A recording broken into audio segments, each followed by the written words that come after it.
Hello everyone, welcome to my channel.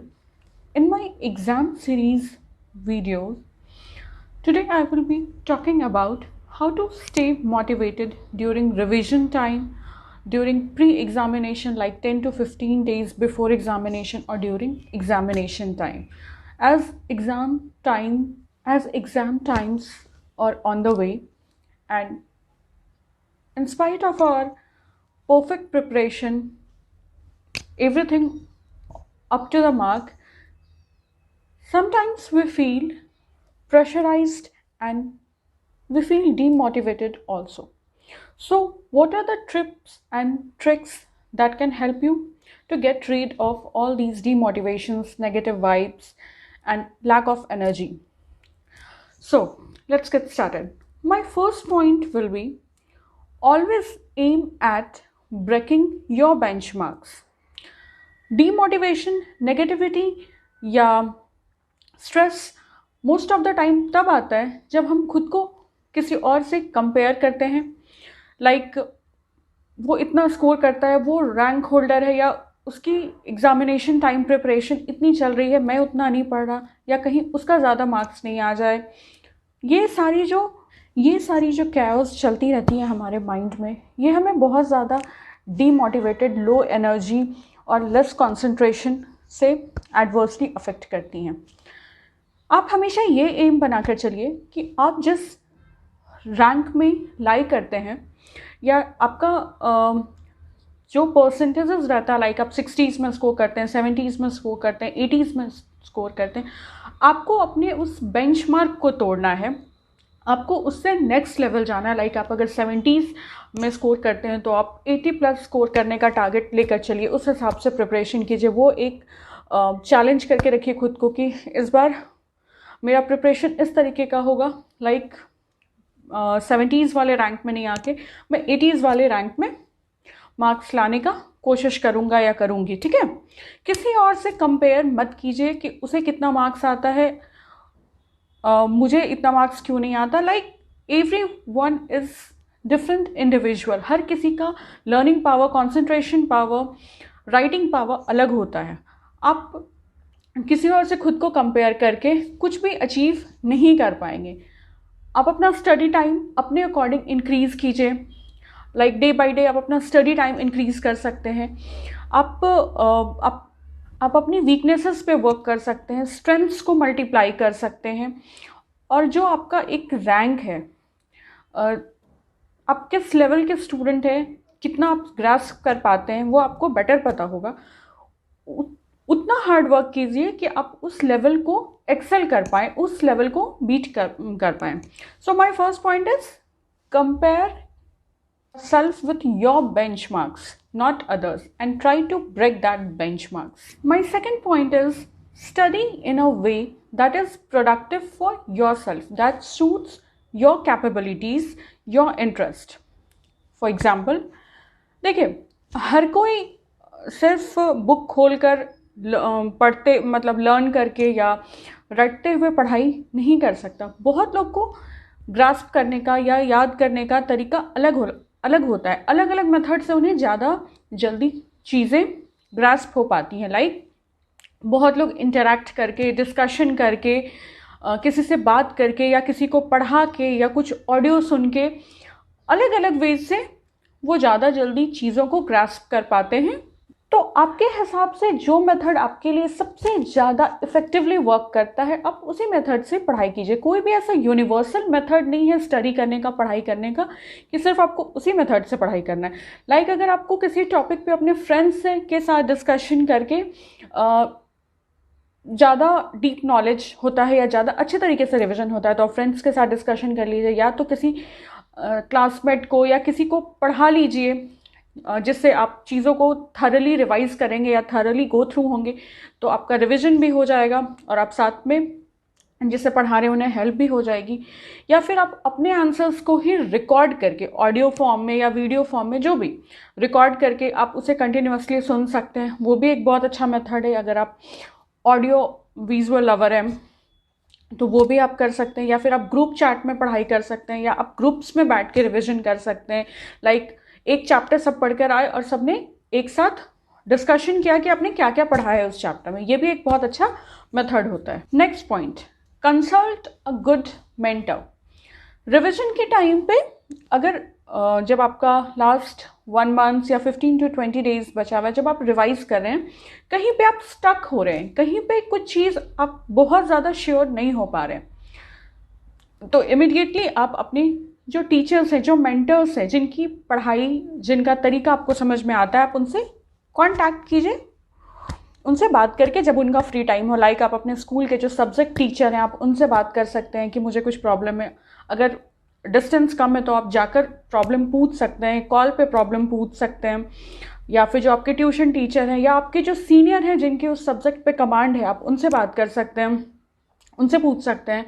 या आपका कोई क्लासमेट जिसके उस सब्जेक्ट पे बहुत ज़्यादा पकड़ है, कमांड है, आप उससे डिस्कशन कर सकते हैं। या फिर आपके घर में कोई रिलेटिव्स लाइक जिनका मैथ्स पे बहुत ज़्यादा कमांड हो, या इंग्लिश पे बहुत ज़्यादा कमांड हो, या किसी भी सब्जेक्ट पे अच्छा नॉलेज अगर वो रखते हैं, तो आप उनके साथ डिस्कशन कर सकते हैं कि मुझे यहाँ डाउट्स हो रहे हैं, मुझे यहाँ पे प्रॉब्लम हो रही है, आप प्लीज़ मुझे हेल्प कीजिए। Next point, do not overburden yourself only with studies, avoiding other things. देखिए, पढ़ाई बहुत ज़रूरी है, ठीक है। आपने थ्रू आउट द ईयर पढ़ाई करी है, अब ये लास्ट टाइम है, अब आप रिविजन कर रहे हैं, अब आपको फाइनल टच देना है जो चीज़ आपने थरली पूरे साल पढ़ा है। दैट डजेंट मीन कि आप 24/7 बुक खोल के पढ़ते रहेंगे, या बुक या नोट्स बनाते मतलब नोट्स पढ़ते रहेंगे, लिखते रहेंगे, या मैथ्स सॉल्व करते रहेंगे।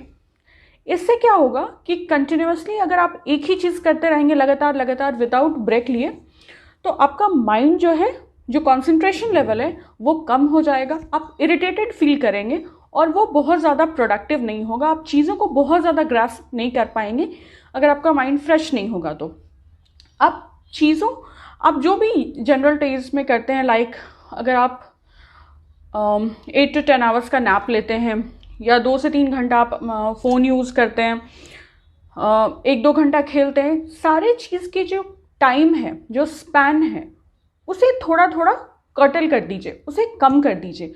बट ऐसा नहीं है कि उस चीज़ को कम्प्लीटली अवॉइड कर दीजिए, रिफ्रेशमेंट आप लीजिए ही मत।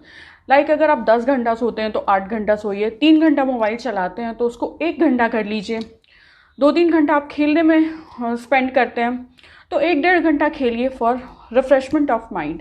इन शॉर्ट, माइंड रिफ्रेशमेंट बहुत ज़रूरी है कंसंट्रेशन पावर बढ़ाने के लिए और चीज़ों को बहुत अच्छे तरीके से ग्रास्प करने के लिए। हाइड्रेटेड रहिए, बीच बीच पे स्नैक्स मंच करते रहिए, कुछ कुछ खाते रहिए, पानी पीते रहिए। चीज़ों को कंप्लीटली ओवरलुक करके सिर्फ पढ़ाई पढ़ाई पढ़ाई करना बहुत ज़्यादा प्रोडक्टिव नहीं हो। अपने शेड्यूल को बैलेंस्ड रखिए, लाइक एक प्लानर बना लीजिए कि आज आपको 3 सब्जेक्ट्स पे सर्टेन टाइम लिमिट डेडिकेट करना है, ठीक है। लाइक मैथ्स पे अगर आपको ज़्यादा काम करना है तो मैथ्स पे आप 3 घंटा देंगे, इंग्लिश पे 2 घंटा देंगे, साइंस पे 1 घंटा देंगे। इसी तरह से प्लानर एक बना लीजिए कि आज आप कौन कौन से सब्जेक्ट्स पढ़ेंगे, कौन कौन सब्जेक्ट्स को रिवाइज करेंगे। एंड सिर्फ प्लान मत बनाइए, उसे एग्जीक्यूट भी कीजिए, प्लान को फॉलो भी कीजिए। एंड लाइक एक चीज़ को ही कंटिन्यूसली करते मत रहिए। लाइक अगर आप सिर्फ मैथ्स बना रहे हैं तो कंटिन्यूसली मैथ्स ही पर ध्यान मत देते रहिए। सारे चीज़ पे बैलेंस्ड फोकस, सारे सब्जेक्ट्स पे बैलेंस्ड फोकस रखिए। ऑब्वियस सी बात है कि आपका जो वीकनेस जोन है, जिस सब्जेक्ट में आपकी थोड़ी कमांड कम है, उस पर आप ज़्यादा फोकस रखिए, उसको आप ज़्यादा टाइम दीजिए। बट जो आपकी स्ट्रेंथ्स है उसे आप एकदम इग्नोर नहीं मत कीजिए, लाइक आप उस पर टाइम ही नहीं दे रहे, आप पढ़ ही नहीं रहे, वो बुक ही नहीं खोल रहे, ये सोच के कि वो तो आपकी स्ट्रेंथ है, आप कर लेंगे। टेकन फॉर ग्रांटेड लेने की ज़रूरत नहीं है। बैलेंस टाइम प्लान कीजिए और उसको एग्जीक्यूट कीजिए। कई बार होता है कि पेपर बहुत वास्ट होता है, पेपर बहुत वास्ट होता है, इससे मेरा मतलब है सिलेबस बहुत ज़्यादा होता है और बहुत ज़्यादा प्रिपरेशन के बाद भी हमें वो श्योरिटी, हम बहुत ज़्यादा कॉन्फिडेंट नहीं हो पाते हैं कि हमारा सब कुछ हो गया। कहीं ना कहीं डाउट्स रहता है, पॉइंट्स मिसमैच्ड होने लगते हैं। ऐसा सबके साथ होता है रिवीजन में।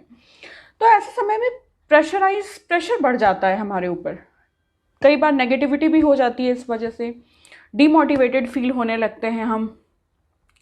तो try to console yourself at that time कि पूरे साल आपने बहुत अच्छे से उस चीज़ की पढ़ाई की है, अभी रिवीजन के समय पे रिवाइज नहीं करके, अभी टाइम है आपके पास 10 to 15 डेज, आप रिवाइज कर सकते हैं। उस टाइम रिवीजन नहीं करके सिर्फ नेगेटिव थॉट्स लाकर या डीमोटिवेटेड फील करके आप और लॉस करेंगे अपना। इसलिए डीमोटिवेटेड फील करने से, लो फील करने से अच्छा है कि जहाँ आपको कन्फ्यूजन लग रहा है वहाँ पे 3 से 4 बार रिवीजन कीजिए, कंटिन्यूसली रिवीजन कीजिए। या उसके बाद भी अगर आपको लो एनर्जी फील हो रहा है, अच्छा नहीं लग रहा है, तो think about some good moments. Good moments in the sense like जैसे किसी सब्जेक्ट में आपने कभी बहुत अच्छा स्कोर किया है जिसकी वजह से आपको बहुत कॉम्प्लीमेंट्स मिले हों, लाइक कभी आपकी टीचर ने आपको प्रेज़ किया है किसी चीज़ के लिए। अप्रिशिएशन, प्रेज, कॉम्प्लीमेंट्स में बहुत पावर होती है पॉजिटिविटी लाने के हिसाब से अगर देखा जाए तो आप कुछ ऐसा देख लीजिए, कुछ ऐसा कर लीजिए जिससे आपको अच्छा फील होता है। लाइक आपके पास किसी एग्जामिनेशन का मार्क्स हो या किसी कॉपी में आपको मिला हुआ अच्छा कॉम्प्लीमेंट्स हो, या कभी आपने कुछ बहुत एक्स्ट्रा ऑर्डिनरी किया हो जिसके लिए आपको बहुत प्रेज़ किया गया हो, वो सारी चीज़ों के बारे में सोचिए, वो सारे चीज़ों के बारे में देखिए। या कोई प्राइज़ मिला हो आपको, कोई अवार्ड मिला हो आपको, कोई रिवॉर्ड दिया गया हो, वो सारी चीज़ों के बारे में सोचिए। तो इससे आप थोड़ा पॉजिटिव फील करेंगे। इन शॉर्ट मेरे कहने का ये मतलब है कि आप उस टाइम पे ऐसी किसी एक्टिविटी में थोड़ी देर के लिए खुद को इन्वॉल्व कर लीजिए जब आप डीमोटिवेटेड फील हो रहे हैं, जिससे जो करना आपको अच्छा लगता है। लाइक अगर किसी को आप अपनी इंस्पिरेशन मानते हैं, किसी से बात करके आपको बहुत पॉजिटिव, बहुत लाइट फील होता है, स्ट्रेस बर्स्टर है वो आपके लिए, आप उनसे थोड़ी देर इंटरैक्ट कर लीजिए, आप लाइट फील करेंगे। उसके बाद जैसे किसी को आप लाइक होता है ना, किसी को आप अपना इंस्पिरेशन मानते हैं, किसी की बातें सुनना आपको अच्छा लगता है, किसी को आप अपना सक्सेस गाइड मानते हैं, उनके इंटरव्यूज़ देख लीजिए, कुछ ऐसा जर्नल्स पढ़ लीजिए, कुछ म्यूज़िक सुन लीजिए, या किसी फ्रेंड से बात कर लीजिए जिससे बात करके आपको टेंशन फ्री फील होते हैं, आप ऐसा कुछ कर लीजिए। इन शॉर्ट मेरे कहने का मतलब है कि कुछ भी ऐसा कर लीजिए जो आपको इंस्पायर करता हो, मोटिवेट करता हो, टेंशन से निकालने में हेल्प करता हो। वो कोई भी हो सकता है, आपके टीचर हो सकते हैं, फ्रेंड्स एंड फैमिली हो सकते हैं, सिबलिंग्स हो सकते हैं, कोई भी हो सकता है, या कोई आपका इंस्पिरेशन हो सकता है, या कोई ऐसी एक्टिविटी है जो आपको लाइट फील कराती है, आप वो कर लीजिए। उसके बाद से फिर एक फ्रेश स्टार्ट कीजिए, तो आप पॉजिटिव फील करेंगे। Do not study for others, study for your self. ठीक है, एग्जामिनेशन आप किसके लिए दे रहे हैं? मार्क्स जो भी आएगा उससे बेनिफिट किसको होगा? आपको होगा। ठीक है, तो किसी को आपको बोलना ना पड़े, किसी को आपको पुशअप ना करना पड़े कि पढ़ो, या फिर आपको इतना टाइम देना चाहिए, आप पढ़ाई क्यों नहीं कर रहे हो। ना किसी कंपैरिजन में पढ़िए, ना किसी के प्रेशर में आइए, आप खुद के लिए पढ़िए, क्योंकि उस पढ़ाई से, उस एग्जामिनेशन में अच्छे स्कोर से सिर्फ और सिर्फ आपका फ़ायदा है। इसलिए ना किसी को बोलने का मौका दीजिए कि आप बिल्कुल भी पढ़ाई नहीं कर रहे हो, ना किसी से खुद को कंपेयर कीजिए कि उसकी स्टडी आवर्स 6 to 8 आवर्स पढ़ रहा है लेकिन मैं तो 1 घंटा ही पढ़ रहा हूँ। आपका जो भी स्टडी आवर्स है, जो भी स्टडी शेड्यूल है, स्टडी टाइम है, जिससे आप कंप्लीटली सेटिस्फाइड हैं, जिससे आपको लगता है कि आपने सारा चीज़ रिविजन कर लिया है, बिल्कुल सही तरीके से आप आगे बढ़ रहे हैं एग्जामिनेशन को देने के लिए, वो आप कीजिए। ठीक है, टेक्नोलॉजिकल डिवाइसेस जो भी आप यूज़ करते हैं उनके उस पर जो आप टाइम देते हैं उसको कर्टल कीजिए, कम कीजिए। ठीक है, क्योंकि टेक्नोलॉजिकल सारा दिन आप पढ़ते रहते हो, कंसंट्रेशन पावर, विजन पावर, ऐसे भी बहुत ज़्यादा प्रेशर रहता है, सारा टाइम आप कंसंट्रेट करते रहते हो, और उसके बाद जो बचा हुआ टाइम है उसमें माइंड रिलैक्स करने की जगह पर अगर आप सिर्फ कंप्यूटर्स पे बैठे रहोगे, टीवीज़ देखोगे, लैपटॉप्स ऑन करके रखोगे, मोबाइल पे गेम्स खेलते रहोगे, तो वो चीज़ और ज़्यादा आप पे मेंटल प्रेशर देगा। इसलिए आप यूज़ कीजिए टेक्नोलॉजी, बट जो नॉर्मल आपका यूजुअल टाइमिंग है टेक्नोलॉजिकल इक्विपमेंट्स यूज़ करने का, उसको कर्टल कीजिए, कम कीजिए। Be confident with your preparation. हमेशा कॉन्फिडेंट रहिए, इस बात पे कॉन्फिडेंट रहिए कि आप जो भी पढ़ाई किए हैं थ्रू आउट द ईयर, जो भी आपने साल भर पढ़ाई की है वो वर्क करेगा। आप उसे अच्छे तरीके से एग्जामिनेशन में लिख कर आएंगे, एग्जीक्यूट करके आएंगे और आप बहुत अच्छा स्कोर करेंगे। इस मोटिवेशन के साथ आप रिवीजन करते रहिए जब तक आपको नहीं लगता है कि आप अब अच्छे से एग्ज़ाम दे सकते हैं या अब आपको रिवीजन की ज़रूरत नहीं है। आप कंटिन्यूअस रिवीजन करते रहिए, कंफ्यूज मत रहिए या दूसरों के बारे में मत सोचिए। एग्ज़ाम के टाइम में सिर्फ अपने बारे में सोचिए कि I have to work for myself, I have to give best for myself, not for others. Confuse रहने की ज़रूरत नहीं है कि मेरे से होगा नहीं होगा, ये आंसर सही है नहीं है। रिवीजन के टाइम पे देख लीजिए, अगर आपको कुछ कन्फ्यूजन लग रहा है शॉर्ट आउट कीजिए अपनी कन्फ्यूजन्स को, बट कॉन्फिडेंट रहिए। बहुत सारे पेपर्स ऐसे होते हैं जिसमें बहुत सारे टॉपिक्स, सब टॉपिक्स होते हैं और उनके अंदर बहुत सारे पॉइंट्स होते हैं जो कई बार मिक्स एंड मैच होते रहते हैं, इसका पॉइंट उसमें उसका पॉइंट उसमें।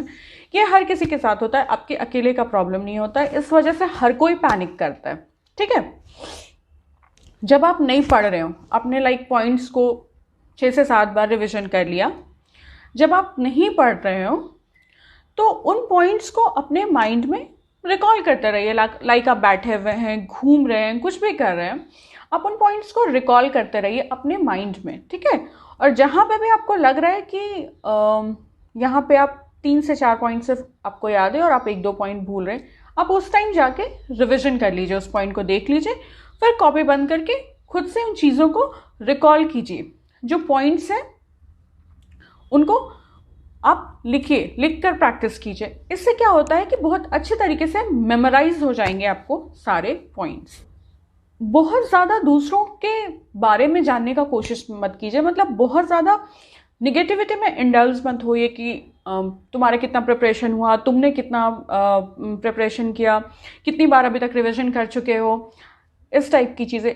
उसने कितनी बार रिवीजन किया, उससे आपको क्या फ़ायदा होगा? अगर वो कह देता है कि मैं तो कंटिन्यूसली 24 आवर्स से पढ़ ही रहा हूँ, तो आपको टेंशन हो जाएगी और फिर उस टेंशन में आप प्रिपरेशन करेंगे जो कि उतना प्रोडक्टिव नहीं होगा। इसलिए फिजूल की यूजलेस डिस्कशन से इस टाइम पे बचिए कि कौन क्या कर रहा है, कितना पढ़ रहा है। कोई टॉपिक पे अगर डिस्कशन है तो वो कीजिए। एग्जाम से रिलेटेड जो डिस्कशंस होता है कि क्या कर रहे हो, क्या कर रहे हो, कितने बजे उठते हो, ये सब डिस्कशंस मत कीजिए। जब आप एग्जामिनेशन सेंटर पे पहुंचते हैं उसके ठीक पहले 1-2 घंटे पहले, जब आप रेडी हो रहे हो एग्जामिनेशन देने जाने के लिए, वेन्यू पे जाने के लिए, एग्जामिनेशन सेंटर पे, उस टाइम पे बुक्स एंड कॉपीज़ मत खोलिए। अगर आपका एग्ज़ाम 10 बजे है तो सुबह में अगर आप पढ़ रहे हो, एक बार पॉइंट्स, फॉर्मूलाज जो सब आपने एक जगह पर लिखा है उस टाइम रिवाइज कर लीजिए। बट 2-3 घंटा पहले या जाने के समय रास्ते में एग्जामिनेशन सेंटर पे पहुंच के रिवीजन मत कीजिए। उस टाइम पे वो सारा चीज़ मिक्स एंड मैच हो जाता है, उससे कोई फ़ायदा नहीं होता है। मोस्ट इम्पॉर्टेंट पॉइंट, जब आप एग्जामिनेशन सेंटर पे पहुंचते हैं, जब आप फ्रेंड से मिलते हैं, नॉर्मल माइंड को काम रखिए, माइंड को शांत रखिए, बहुत ज़्यादा कंफ्यूज मत रहिए, बहुत ज़्यादा चीज़ों से इन्वॉल्व मत करके रखिए खुद को कि तुम्हारी क्या प्रिपरेशन है, कितना पढ़ के आए हो, क्या लगता है कैसा एग्जाम जाएगा, किस तरह का क्वेश्चन आएगा, हार्ड से। किसी को कुछ पता नहीं होता, हर कोई आपकी तरह है, उन्हें नहीं पता किस तरह का क्वेश्चन आएगा, उनकी क्या प्रिपरेशन है, उससे आपको क्या मतलब। नॉर्मल बात कीजिए जो आपके माइंड को फ्रेश करे, इधर उधर का बात कीजिए। ठीक है, प्रिपरेशन रिगार्डिंग कोई बात मत कीजिए, ऐसी कोई बात मत कीजिए जो आपको टेंशन दे उस टाइम एग्जाम पे और आपका पेपर एडवर्सली अफेक्ट हो। माइंड शांत रखिए, जब आपको क्वेश्चन पेपर मिले उसे थॉरली पढ़िए क्वेश्चन पेपर को, उसके बाद से अपना एग्जामिनेशन पेपर देना स्टार्ट कीजिए। और जब आपका एग्ज़ाम ख़त्म हो जाता है, ठीक है, हम पूछते हैं अपने फ्रेंड से कि कैसा गया एग्ज़ाम या दैट, कुछ भी, कितना अटेम्प्ट करके आए हो। बट अगर ये चीज़ को आप लाइटली ले सकते हो तो बहुत सही बात है। बट ये चीज़ अगर आपको नेगेटिविटी में ड्रैग करती है, कोई अगर कह दे कि मेरा तो एग्ज़ाम बहुत अच्छा गया, मैं तो टॉप कर जाऊंगा इस बार, ये सारी चीज़ें अगर आप में कंपैरिजन की फीलिंग लाती है, आप उसे हैंडल नहीं कर पाते हो, तो आप सीधा एग्ज़ाम दीजिए और सीधा सेंटर से अपने घर जाइए। उसके बाद जो फालतू ग्रुपिंग डिस्कशंस होती है वो मत कीजिए, क्योंकि अब आप एग्ज़ाम दे चुके हैं। अगर आपने गलत भी लिख दिया किसी क्वेश्चन का आंसर तो आप क्या कर लेंगे? आपको सिर्फ उससे नेगेटिविटी होगी और आप उसके कारण उस नेगेटिविटी उस अपसेट हो जाएंगे आप, उसके कारण आपका नेक्स्ट पेपर सफ़र होगा। एक पेपर में थोड़ी प्रॉब्लम की वजह से आप दूसरे पेपर को सफ़र नहीं होने दे सकते। आप उसमें और अच्छा करके यहाँ जो आपकी वीकनेस है उसे कवर अप कर सकते हैं। So with all these tips and tricks, we wrap up our today's topic. Hope it proves helpful for you. All the best for your examinations. Keep learning, keep growing. Take care and bye.